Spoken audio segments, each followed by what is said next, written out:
জয়পুরহাট সদরের পুরানপৈল রেলগেটে সকালে বাস ও ট্রেনের সংঘর্ষে ১২ জন নিহত হয়েছে, আহত হয় ৪ জন। তাদের বগুড়ার জিয়া মেডিকেল কলেজ হাসপাতালে ভর্তি করা হয়েছে। দুর্ঘটনার পর বন্ধ রয়েছে উত্তরাঞ্চলের সঙ্গে সারা দেশের রেল যোগাযোগ। রিলিফ ট্রেন উদ্ধার কাজ চালাচ্ছে।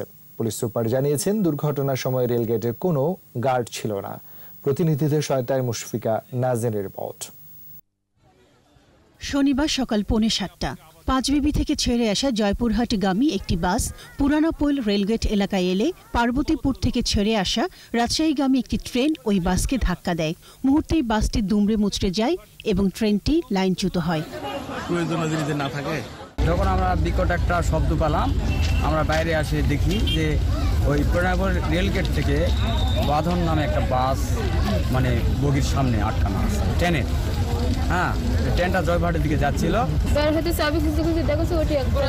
ওই জায়গাতে একটা লাশ এই জায়গায় গেটের জায়গায় দেখেছি কতগুলো মানুষ ধকধকাচ্ছে।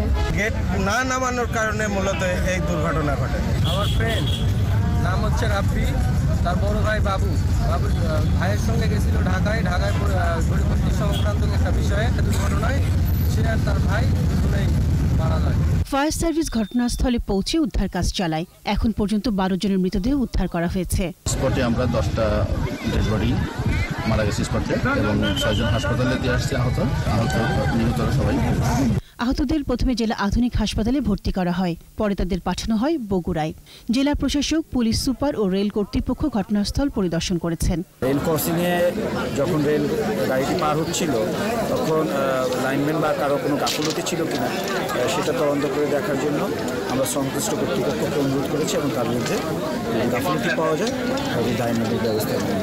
1 থেকে 1.5 ঘন্টার মধ্যে আশা করা যায় যে আমরা ট্রেন চলাচল স্বাভাবিক করতে পারি। ঘটনার পর থেকে 3 গেটম্যানের সকলেই পলাতক।